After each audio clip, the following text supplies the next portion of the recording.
बारी। मड़ेला के आसे पासे नीमुआ की बारी। मड़ेला के आसे पासे नीमुआ की बारी।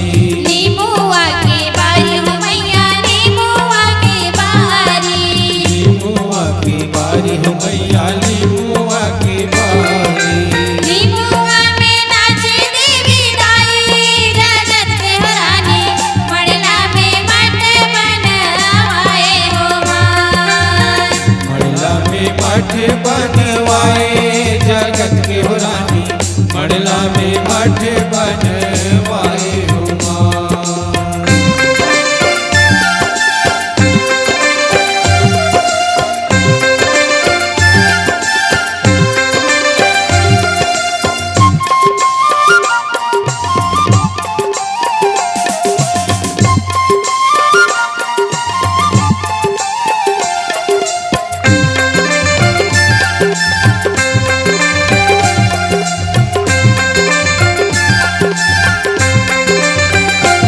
मड़ेला के आसे पासे खरग की बारी। मड़ला के आसे पासे खरग की बारी। मड़ेला के आसे पासे खरग की बारी। मड़ला के आसे पासे खरग की बारी। खरग की बारी हो मैया खरग की बारी। खरग की बारी हो मैया खरग की बारी।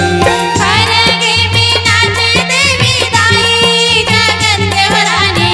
मड़ला में मठ बनवाए हो माँ। मड़ला में मठ बनवाए जगत के हो रानी। मड़ला में मठ बनवाए हो माँ।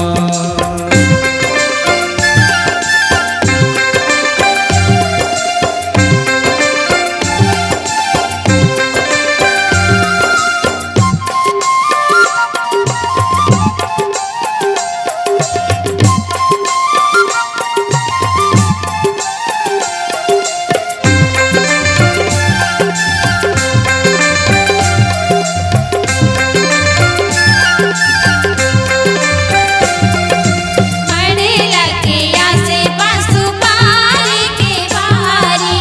मड़ला के आसे पासु बारी की बारी। मड़ेला के आसे पासु पारी की बारी। मड़ला के आसे पासु बारी की बारी। सुपारी के बारी मैया सुपारी के बारी। बारी के बारी मैं सुपारी के बारी।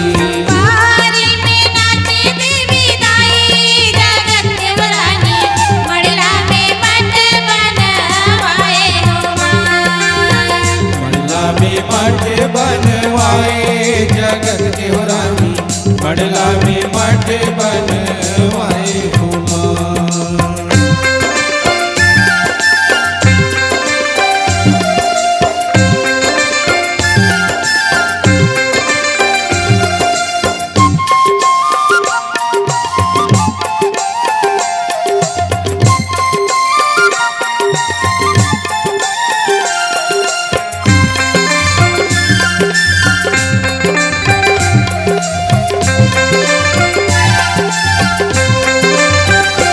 मड़ेला के आसे पासे हरदी के बारी।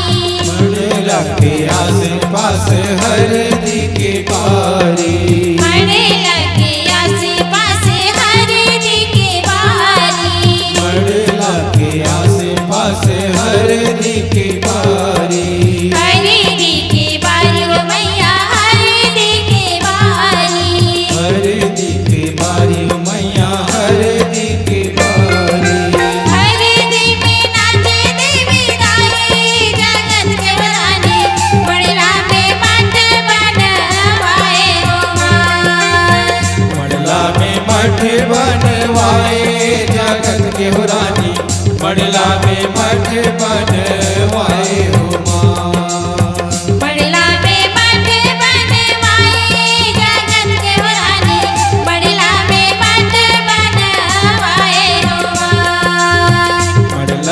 मठ बनवाए जगत के रानी मड़ला में मठ बनवाए उमा मड़ला में मठ बनवाए उमा मड़ला में मठ बन